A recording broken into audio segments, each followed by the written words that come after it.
Jumping straight into it, this will be the 8GB RAM with 256 storage, and this is the a light pink color. Nice.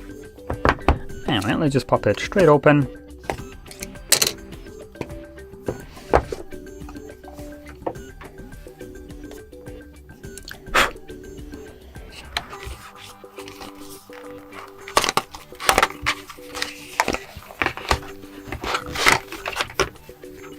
So we get a case for this, paperwork,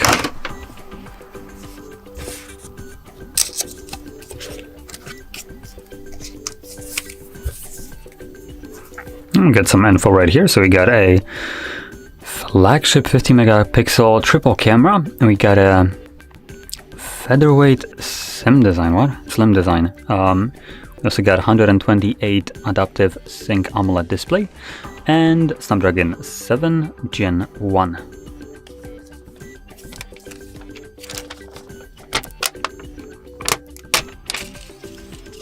Oh, this actually looks really neat. So it shifts from pink to kind of like a bluish tint. That looks really slick. Nice.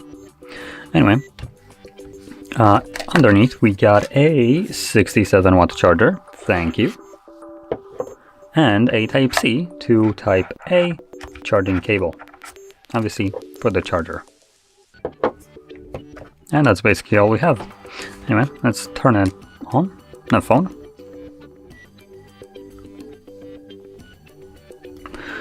Now, one thing that surprised me right here, this is the lite version. It does look very similar to the previous Xiaomi phones, the 12 series, so the 12 Lite, 12 and 12 Pro, compared to, well, considering this is the 13, and the 13 Pro looks a bit different than this, at least at the back.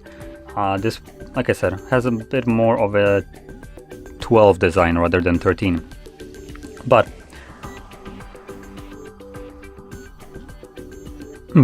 like I wanted to say, the phone right here feels really nice in hand. It is a lighter device, so it actually feels significantly lighter than what the 13 Pro felt like. It felt like almost a brick, and obviously I've been using a significantly heavier phone myself to fold, so having a phone like that in my hand just feels a little bit odd nowadays, but that's in a positive way. Now, sticking to the design, I'll try to finish up the setup while I'm talking about it. We have a curved display, as you can see right here, so I personally am a fan of this. I know that not everybody will be. Some people prefer a flat device, but for me, I tend to use gesture navigation, and when you're swiping from a side, that feels just so nice when you have a curved display. Much nicer than with obviously a flat display. We also have a under-display fingerprint sensor, and I will set it up just so you can see how quick it works. Considering this is a light version of this device, I am curious how well it will perform.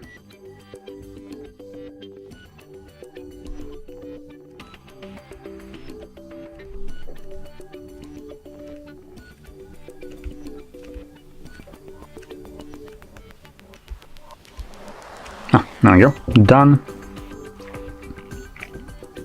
Now, I also will mention right now the display specs right here. So we are looking at 6.5-inch display. It is a 1080 by 2400 pixels AMOLED display with Dolby Vision HDR10+, 120 Hz refresh rate, and a peak brightness of 1000 nits.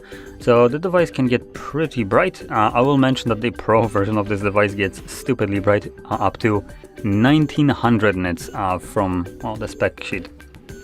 So almost twice as bright as this, but in reality this won't be such a problem. So the bigger difference is when you're going, for instance, from like 500 to 1000, than there will be when going from 1000 to 1900, just because the brighter you get, the less like visible this will be. It's just kind of like an odd thing.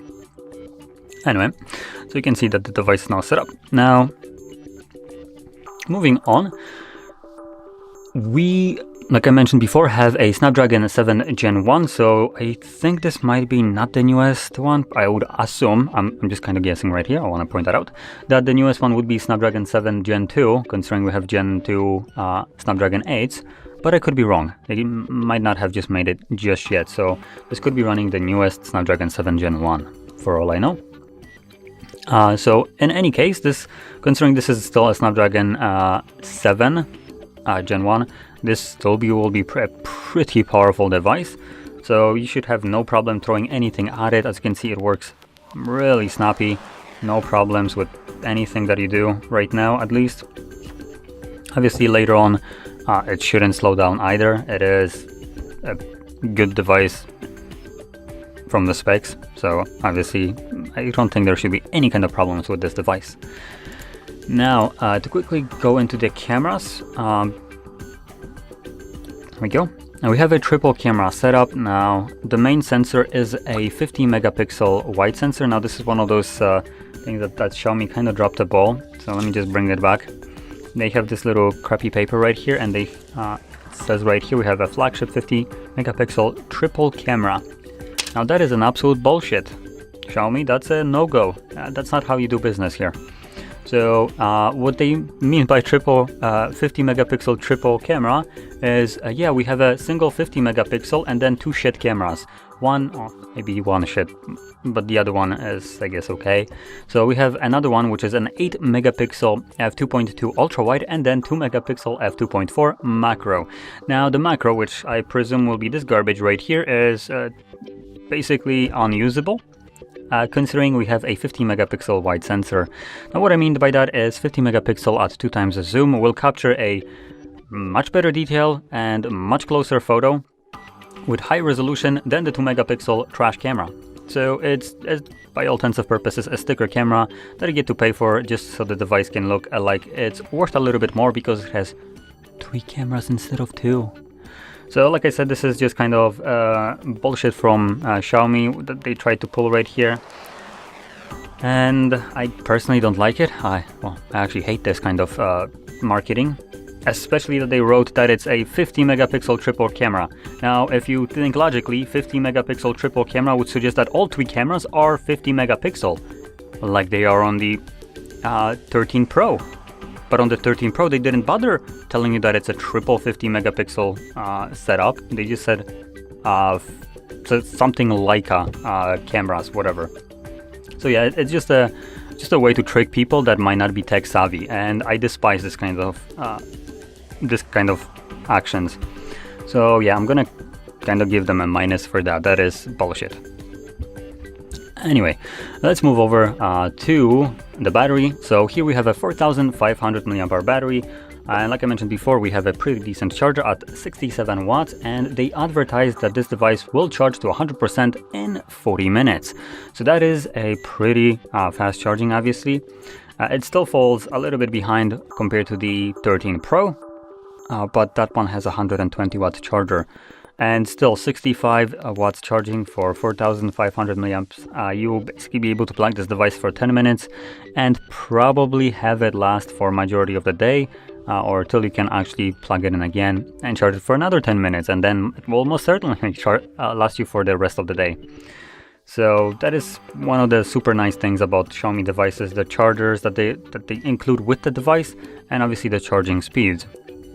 And considering this device comes at about $500 and gets a, triple charging, like 3 times faster charging speed than some other Samsung devices, like this garbage right here, it just feels like everybody could do it, but just not everybody wants to do it, because why would they give you nice things when they can just give you shit? I'm referring to Samsung right now. So yeah. Now, finishing this off, we have, like I mentioned, under-finger display sensor. Now, as you can see, it works pretty well. We don't have a headphone jack from what I can see. We have a SIM tray right here, and this is, I believe, just a SIM tray. So, no expandable storage. Yep, no expandable storage.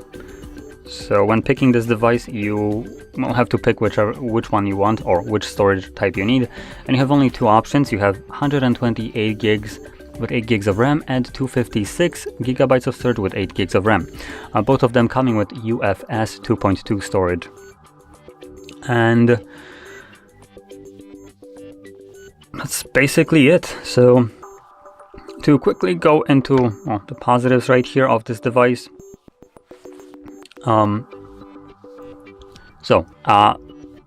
Actually, before I go into positives, I'm going to quickly mention, so the price of this phone puts it about, obviously, at a mid-range price.